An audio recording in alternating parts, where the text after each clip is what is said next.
안녕하세요. 저는 성경 속에 감춰져 있는 하나님의 비밀이 되신 예수 그리스도에 관한 신비의 말씀을 전하는 영마루입니다. 오늘은 신약 성경 누가복음 8장 1절 한 구절 말씀 속에 기록되어 있는 이후에 예수께서 각 성과 촌에 두루 다니시며 라는 제목의 말씀을 통하여 성령 하나님께서 우리에게 가르쳐 주시는 말씀의 깨달음의 은혜를 받고자 합니다.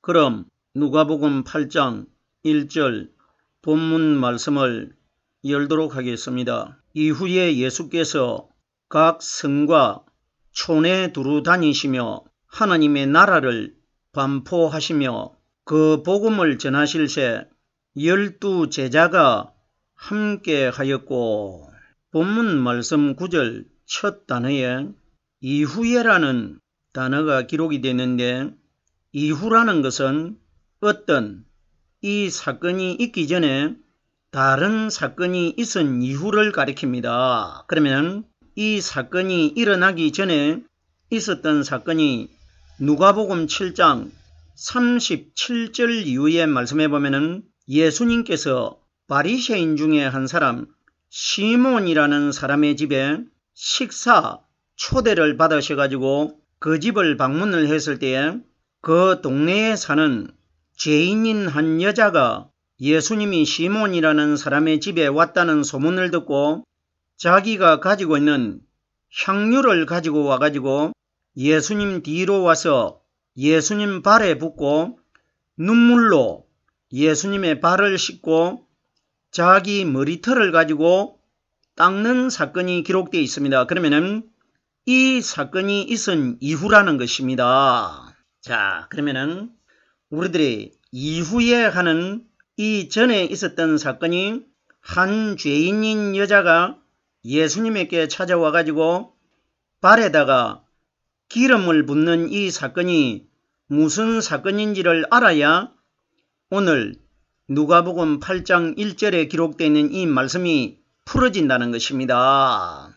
사복음서에 어떤 복음서는 향유를 예수님 머리 위에 부었고 어떤 복음서에는 향유를 예수님 발에다가 붓습니다. 그러면은 복음서 4곳에 다 이 사건이 다 기록이 되어 있는데 우리들이 요한복음에는 어떤 여자가 예수님 머리에 기름을 부었고 마태복음에는 어떤 여자가 예수님 머리에 기름을 붓고 누가복음에는 어떤 여자가 예수님 발에 기름을 부었느냐? 이것은 우리에게 중요한 사건이 아닙니다. 보십시오. 예수님 발에 예수님 머리에 기름을 붓는 여자들이 한결같이 사복음서에 말을 하지 않는다는 겁니다. 아무 말이 없습니다. 그러면 예수님 머리에 기름을 붓고 예수님 발에 기름을 붓는 사건은 이 예수님이 한 며칠 이후에 대적자들에게 붙잡혀 가지고 십자가에 못 박히셨다가 운명을 하셔가지고 무덤 안에 들어가셨을 때 무덤 안에서 상징적으로 예수님이 성령의 기름 부음을 받을 것을 여자들이 미리 보여주고 있는 겁니다. 이 내용을 어떻게 우리들이 깨달을 수가 있느냐? 마태복음에 보면은 이 여자가 향유를 예수님 머리에 부으니까 제자들이 그 비싼 것을 왜 예수님의 머리에다가 그것을 부어버리느냐? 300데나리온이나 되는 이것을 팔아가지고 가난한 자들을 도와줄 수가 있는데 왜 그렇게 허비를 했느냐? 이렇게 여자를 책망을 하였습니다. 이때 예수님께서 제자들에게 어떻게 말씀하셨습니까? 가만두어라. 이 여자는 나의 장사를 이미 치렀느니라 이렇게 말해줍니다. 이건 무슨 이야기입니까? 이 여자가 너희들 앞에서 보여주고 있는 이 사건은 내가 무덤 안에 들어가 가지고 무덤 입구가 돌로 가려져 가지고 임봉이 되어 있기 때문에 바깥에서 무덤 안에서 일어나는 광경을 볼 수가 없기 때문에 상징적으로 무덤 안에서 일어날 일을 여자들이 다 보여주고 있다는 겁니다. 이래서 이 여자는 내 장사를 이미 치렀느니라 이렇게 말한 겁니다. 그러면 내가 무덤 안에 장사가 되어 있을 때에 상징적으로 이런 일이 일어날 것을 이 여자들을 통해서 미리 보여주고 있다는 것입니다. 그러면 실제적으로 예수님에게 성령의 기름 부음을 붓는 분이 누구십니까? 하나님이십니다. 그러면 하나님은 어디 계시느냐? 죽은 예수님 마음 안에 성령 하나님 아버지께서 말씀으로 계시지 않습니까? 그러면 하나님은 영광의 광채가 나는 모습으로 빛으로 사람들 앞에 나타나면은 사람들이 영광의 하나님을 보면은 기절을 해버립니다. 이래서 하나님이 나타나실 수가 없기 때문에 여자들을 하나님의 도구로 사용을 하셔가지고 여자들이 예수님 머리에 기름을 붓고 발에 기름을 붓는 사건은 하나님이 무덤 안에 장사되어 있는 예수님 속에 들어 계시는 그 성령이 바로 기름 부음을 받으신 하나님 아니십니까? 그러면 무덤 안에서 일어날 사건을 하나님이 여자들을 도구로 사용을 해가지고 미리 보여주고 있는 것입니다. 그러면은 오늘 본문 말씀에 이후에 하는 것은 예수님께서 무덤 안에서 기름 부음을 받고 나신 이후에 일어날 사건을 미리 보여주고 있는 겁니다. 그러면은 이후에라는 이 결론체가 뭡니까? 오순절날 이 땅에 임하신 성령이 오셨을 때에 일어날 일을 예수님께서 자기 마음 안에 들어 계시다가 오순절날 이 땅에 임하실 보이지 않는 성령님이 우리 마음속에 들어오셔가지고 역사하면서 일어날 일을 눈에 보이는 예수님이 보이지 않는 성령님에 관하여 설명을 해주시고 있다는 것입니다. 자, 보세요. 이후에 예수께서 예수님은 누굽니까? 예수님 안에는 오순절날 이 땅에 임하실 보이지 않는 성령님이 들어 계시는데 보이는 예수님이 보이지 않는 성령님이 오시면은 어떻게 일을 하실 것이라는 것을 보이는 예수님이 보이지 않는 성령님을 대신해서 현재 그림자 역할을 하고 있는 겁니다. 그러면은 이후에라는 것은 기름 부음을 받으신 성령이 오순절날 이 땅에 오실 것을 예수님이 미리 예표적으로 보여주시고 있는 것입니다. 자, 보십시오. 이후에 예수께서 각 성과 촌에 두루 다니시며 이후는 오순절날입니다. 오순절날 이 땅에 임하신 성령은 예루살렘에만 역사하시는 것이 아니라 120명의 제자들을 통해 가지고 그 성령이 온 세상 인류 전체에게 전파되지 않습니까? 이걸 눈에 보이는 예수는 복음이 될 수가 없기 때문에 예수님 안에 들어 계시는 죄가 하나도 없는 성령이 우리에게 가르쳐 주시는 이 말씀이 복음 아닙니까? 그러면 이후에 예수께서 하는 것은 이후에 오순절날부터 성령께서 이월립니다. 성령께서 각 성과 촌에, 성과 촌이 뭡니까? 성 속에도 사람이 살고 있고 마을, 촌에도 사람이 살고 있습니다. 그러면 결론적으로 이 땅에 오신 성령 그리스도께서는 우리 사람들과의 영적인 관계를 가지기 위하여 오신 것이지 마을이나 성이나 촌에 있는 그 땅과 하나님이 관계를 가지기 위해서 오신 것 아니지 않습니까? 그러면 성과 촌이라고 기록되어 있지만은 성에도 사람이 살고 있고 마을과 촌에도 사람이 살고 있기 때문에 그러면은 이후에 예수께서 각 성과 촌에 이렇게 기록된 것은 오순절날 이 땅에 임하신 성령의 말씀이 각 마을과 성과 촌에 두루 돌아다니시면서 말씀이 역사하실 것이라 이것이 기록된 겁니다. 이와 비슷한 말씀이 마태복음 9장 35절 말씀에는 예수께서 저희 회당에서 가르치시며 천국 복음을 전파하시며 모든 병과 약한 것을 고치시니라. 예수님이 보여주신 것은 조금 전에 제가 보이지 않는 성령이 오순절날 이 땅에 오셨을 때 성령이 하실 일을 보이는 예수님이 이 땅에서 3년 반 동안 미리 그림자로 예표적으로 보여주신 사건 아닙니까? 그럼 보세요.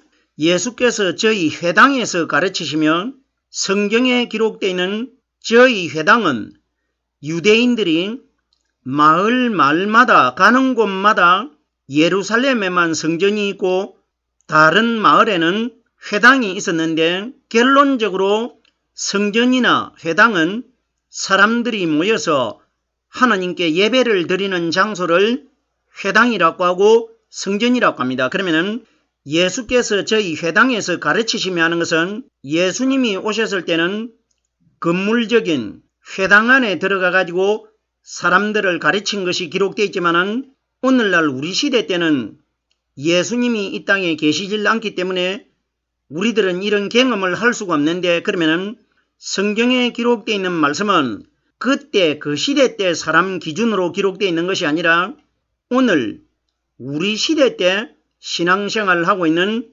사람들의 기준으로 기록되어 있습니다. 그러면 예수께서 저희 회당에서 가르치시며 성경이 가르치는 회당은 사람들이 모이는 집을 회당이라고 합니다. 그러면 집이 성전이고 회당이 되질 않습니까?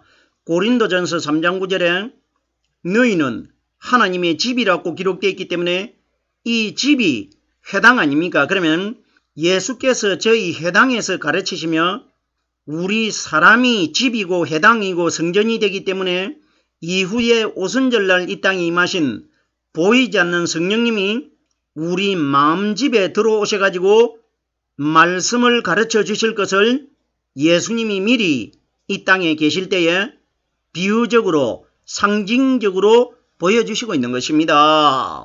저희 회당에서 가르치시면 천국 복음을 전파하시며 천국 복음을 전파하시는 분은 예수님이 아니고 예수님 마음 안에 들어 계시는 죄가 하나도 없는 오순절날 이 땅에 임하실 성령이 천국 복음이 되기 때문에 죄를 짊어지고 계신 마리아의 죄를 가지고 태어난 예수는 복음이 될 수가 없기 때문에, 그러면 천국 복음을 전파하시며 하는 것은 예수님은 그림자 역할을 하신 것이지 예수님이 실제적인 천국 복음의 근본체는 아니라는 겁니다. 천국 복음을 전파하시면 모든 병과 약한 것을 고치시니라. 예수님이 이 땅에 오셔가지고 예수님 시대 때에 약한 사람과 병든 자를 고쳤는지 고치지 않았는지 이것과는 우리들과는 관계가 없는 것이고, 예수님이 병든 자와 약한 자를 고쳤다는 것은 예수님 안에 들어 계시는 사탄을 이길 수 있는 성령 하나님이 오순절날 이 땅에 말씀으로 오셔가지고 우리 마음 안에 들어오셔가지고 아담의 근본적인 죄를 병으로 비유합니다. 약하다는 것은 아담이 사탄에게 정복을 당했기 때문에 사탄을 이길 수가 없는 아담의 죄를 가지고 있는 우리 사람을 가리켜 약한 자라고 합니다. 그러면 예수께서 모든 병과 모든 병이라는 것은 아담의 죄를 가리킨 것이고, 약한 것을 고친다는 것은 사탄에게 정복당해 있는 우리들 마음속에 사탄을 이기신 성령 하나님의 말씀이 들어오셔가지고 사탄을 쫓아내는 것이 약한 것을 고치시는 것입니다. 무슨 소린지 깨달아 주셔야 됩니다. 그러면 예수께서 각 성과 촌에 두루 다니시면서 하는 것은 성령이 오시면은 영이시기 때문에 사람의 눈에 보이질 않기 때문에 보이는 예수님이 너희 마음 안에 들어가실 보이지 않는 영이신 성령 하나님이 이 땅에 오시면은 나처럼 이렇게 나라마다 각 성과 총과 마을에 성령의 복음의 말씀이 온 세상에 두루 다니시면서 복음이 전파될 것이라. 이걸 그림자가 되는 마리아의 아들이신 예수님이 미리 보여주신 것 아닙니까? 그러면 마리아의 아들 되신 예수님은 우리와 똑같은 사람입니다. 그러면 너희와 똑같은 사람인 내가 복음의 말씀을 성령님을 통해 가지고 세상을 다니면서 이렇게 전한 것처럼 내가 가고 나면은 내 안에 들어있는 성령이 오순절날 이 땅에 오실 것인데 너희 마음 안에도 성령이 들어가면은 너희도 나처럼 이렇게 온 곳으로 돌아다니면서 복음을 두루 전파하게 될 것이라. 이걸 표본적으로 보여주신 모델이 바로 하나님이신 예수 그리스도라는 것입니다. 무슨 소린지 깨달아지셔야 됩니다. 각 성과 촌에 두루 다니시면 성령의 복음의 말씀은 어떤 나라에는 특별하게 많이 들어가고 어떤 나라에는 복음이 들어가지 않는 것이 아니라 공기 속에 역사하시는 성령의 말씀은 각 성이나 각 촌에 어떤 나라에든지 공평하게 복음의 말씀이 이 세상에 두루 역사하실 것이라 이 원리입니다. 이러기 때문에 오순절날 이 땅에 임하신 성령이 온 세상에 각 도시마다 마을마다 두루 역사하는 것처럼 성령이 온 세상에 두루 역사하셨기 때문에 마지막 심판날 선택되는 사람들도 온 세상에 예수님께서 마치 두루 돌아다니시면서 성령 받은 사람들을 가려내듯이 선택해낼 것이라 이 원리 아닙니까? 예수님께서 이 땅에 오셔가지고 요단강에서 세례를 받으신 이후에 가장 먼저 하신 일이 뭡니까? 12명의 제자를 선택합니다. 그러면 12명의 제자를 선택하신 사건이 마지막 심판날 하나님께서 이 세상에 오시면은 온 세상을 두루 돌아다니시면서 12명의 제자를 선택하신 것처럼 오늘날 이 땅에서 성경이 가리키는 12숫자는 오순절날 이 땅에 임하신 성령이 제자들 120명에게 임하시기 때문에 120숫자와 12숫자는 똑같은 숫자입니다. 그러면 제자를 예수님이 두루 돌아다니면서 12명을 예수님이 직접 선택하시는 것은 마지막 심판 때 내가 이 세상을 심판하러 오면은 내가 마치 온 세상을 두루 돌아다니면서 내 제자를 선택하는데 제자를 선택하는 기준이 오순절날 120명에게 임하신 성령으로 말씀 깨달은 사람들만 내가 선택해서 가려내겠다. 이걸 미리 보여주신 것입니다. 우리들이 정말 예수님의 제자가 딱 12명만 있었다. 이런 것은 생각할 필요가 없습니다. 성경에 기록되어 있는 12숫자는 오순절 성령 숫자이기 때문에 마지막 심판날 120숫자를 가진 오순절날 이 땅에 임하신 성령께서 우리에게 가르쳐 주시고 깨닫게 해주시는 이 말씀 안에 들어있는 사람들만 영적인 내 제자로 내가 마지막 날 이 세상을 마치 내가 두루 돌아 다니는 것처럼 다니면서 선택해낼 것이라. 이것이 기록된 겁니다. 각 성과 촌에 두루 다니시며 하나님의 나라를 반포하시며 보십시오.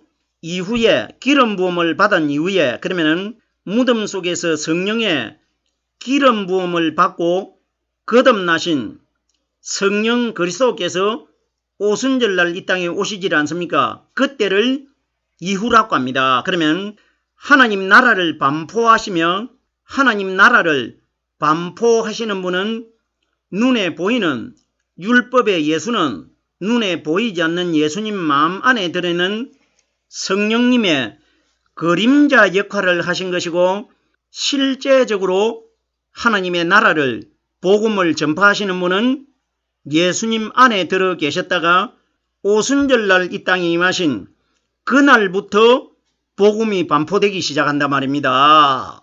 무슨 소린지 깨달아야 됩니다. 정확하게 누가복음 8장 1절에 기록되어 있는 이 말씀은 예수님 마음 안에 들어 계시는 성령이 오순절날 이 땅에 오셨을 때 성령이 사람의 눈에 보이질 않기 때문에 보이는 예수님이 보이지 않는 성령님을 대신해서 우리들에게 미리 보여주고 있는 겁니다.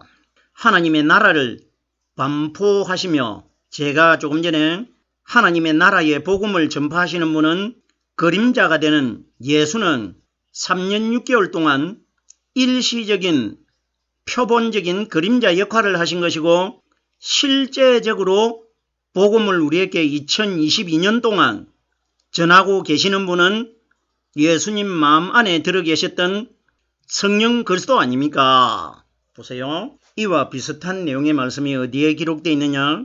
사도행전 1장 3절에 기록되어 있는 말씀은 예수님이 부활하신 이후에 기름 부음을 받으신 그리스도에 관하여 기록이 되어 있지 않습니까? 보세요.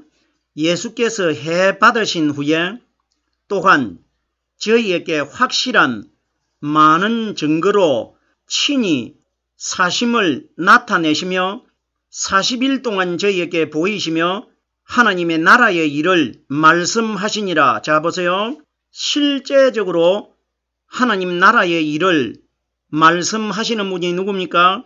죽은 예수님은 일시적으로 그림자 역할을 하신 것이고 그림자 역할을 하던 예수님이 운명을 하셔가지고 예수는 생명이 끊어져가지고 돌아가셔버렸고 그 안에 들어있는 하나님은 성령이 하나님 아니십니까?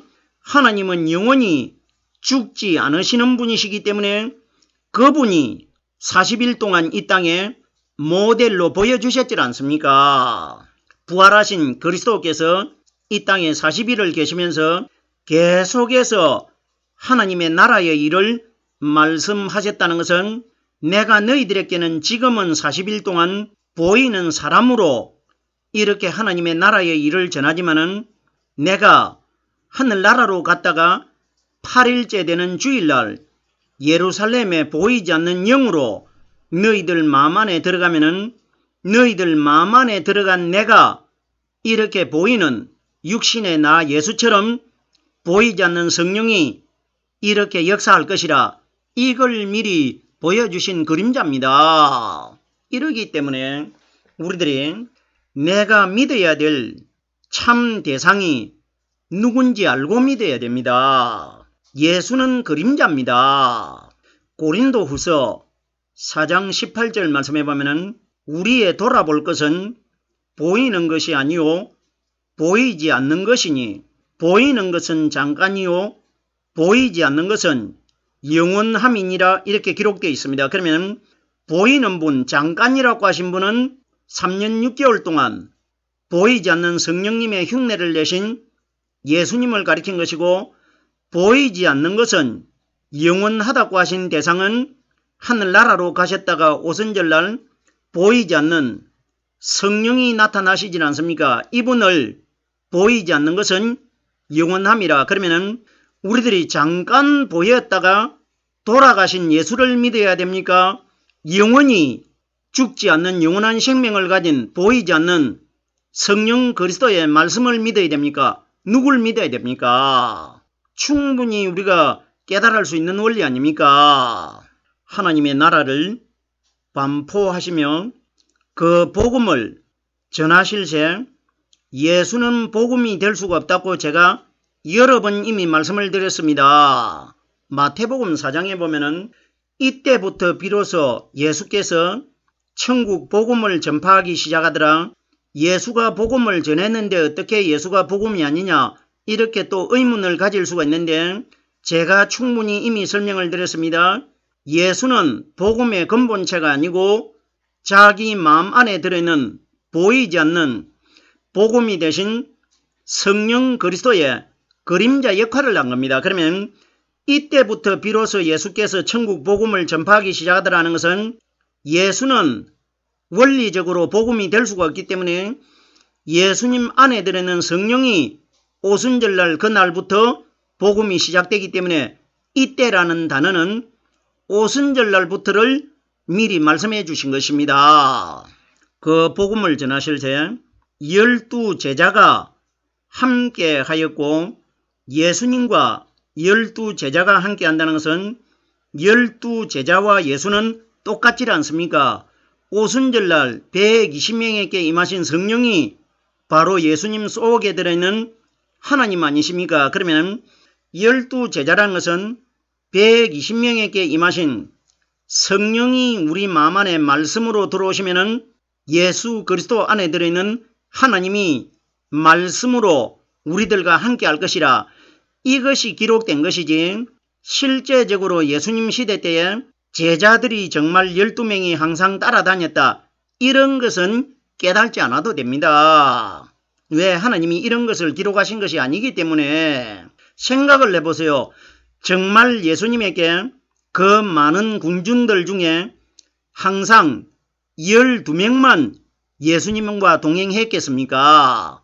성경이 가리키는 12숫자는 오순절 성령 숫자입니다. 그러면 성령 받은 사람 속에 예수 그리스도의 말씀이 들어있기 때문에 예수와 함께 했고 제자들이 예수와 함께하고 예수님이 제자들과 함께하는 것은 둘이가 한 몸이 된 것 아닙니까?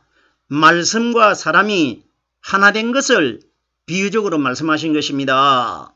오늘 제가 누가복음 8장 1절 한 구절의 말씀을 깨달아 보았습니다.